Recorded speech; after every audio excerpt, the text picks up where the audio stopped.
ہم نے ٹرانسجنڈر کا قانون پاس کروا لیا 2018 میں، اس پہ شور شرابہ مچا ہوا ہے اور آگے مزید کوئی صورتحال بہتر ہو رہی ہے، لیکن سوال یہ ہے کہ ہم 3 سال تک خاموش کیوں تھے، سوئے کیوں ہوئے تھے ہم لوگ؟ ہمیں اس وقت بولنا چاہیے تھا۔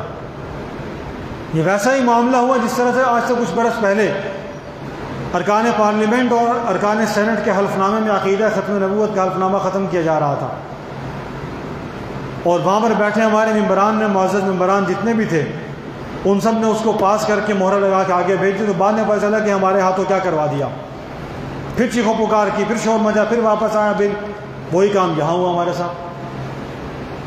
در حقیقت یہ عمل 1924 سے شروع ہے۔ دشمن 100 سال پہلے سے پلاننگ شروع کرتا ہے اور 100 سال بعد اس کا 100% نتیجہ حاصل کرنے کی کوشش کرتا ہے۔ 1924 میں ایک قانون بنا اور ایک کمیٹی تشکیل دی یورپینز نے، اور ان کا مقصد یہ تھا کہ ہومو سیکس کا نظام شروع کیا جائے، مرد اپنی مرضی سے جس کے ساتھ چاہے رہے اپنے دوستوں میں سے، عورت اپنے دوستوں میں سے جس کے ساتھ چاہے رہے، اپنی مرضی کرے، ہم آزاد ہیں۔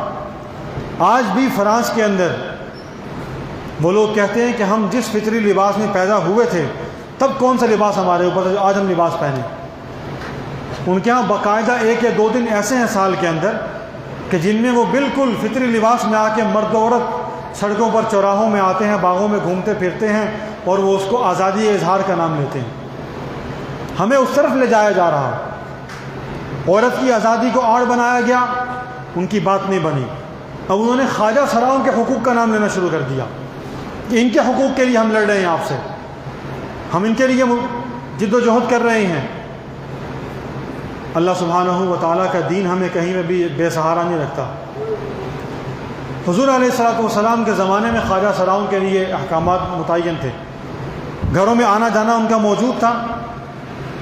بعض ایسے لوگوں نے عورتوں میں کچھ باتیں کسیں، صحابہ میں سے بالخصوص سیدنا عمر بن خطاب رضی اللہ تعالیٰ عنہ، میں بھولتا نہیں تو، انہوں نے عرض کیا رسول اللہ صلی اللہ علیہ وسلم، میں اچھا نہیں سمجھتا کہ یہ لوگ جو اس قسم کی گفتگو کر رہے ہیں، یہ کم از کم ازواج مطہرات کے گھروں میں تو ان کا جانا بند کیا جائے۔ مطلب کہ ان میں اتنی حس ہے کہ ان میں کشش پیدا ہو رہی ہے، اس قسم کے تبصرے کر رہے ہیں۔ وہ ایک نے کہا تھا کہ آتی ہے تو 4 بل ہیں، جاتی ہے تو 8 بل ہیں، حدیث پاک میں آتا ہے۔ تو جب یہ تبصرہ سنا تو صحابہ تشویش ہوئی، انہوں نے کہ یہ کیا بدتمیزی ہے، تو فوراً ان کا دھیان گیا حضور علیہ السلام کے ازواج مطہرات کی طرف، امہات المومنین کی طرف۔ عرض کیا پہلے تو ان کا داخلہ یہاں بند کیا جائے۔ دین نے سب کے احکامات مقرر کیے ہیں، جن میں مردوں کی کیفیت زیادہ ان کا حکم مردوں کے ساتھ ہے، جن میں عورتوں کی کیفیت زیادہ ان کا حکم عورتوں کے ساتھ ہے۔ یہ لوگ عبادت کریں، اللہ کا حکم مانیں، اللہ کی اطاعت و فرما برداری کریں، تو ان سے بڑا نیک اور پارسا کوئی نہیں کائنات کے اندر۔ تو ہم آج کے دن میں مذہبی حلقوں کے اندر اعلان کیا گیا تھا کہ آج کے دن اس حوالے سے قرارداد منظور کی جائے کہ ہم اس بل کو مسترد کرتے ہیں اور اس کو ہم قبول نہیں کرتے، اور ہر صورت اس کو واپس دیا جائے، اور شرعی قوانین کے مطابق، شرعی احکامات کے مطابق جن جماعتوں نے، جن تنظیموں نے، جن ممبران نے وہاں پر اس کے لیے پوری ترتیب قائم کی ہے، اس کا متبادل پیش کیا ہے، اس کو قبول کیا جائے، غور و خوض کر کے اس کو آئین و قانون کا حصہ بنایا جائے۔ آپ اسے اتفاق کرتے ہیں؟ اللہ سبحانہ و تعالیٰ جزائے خیر عطا فرمائے۔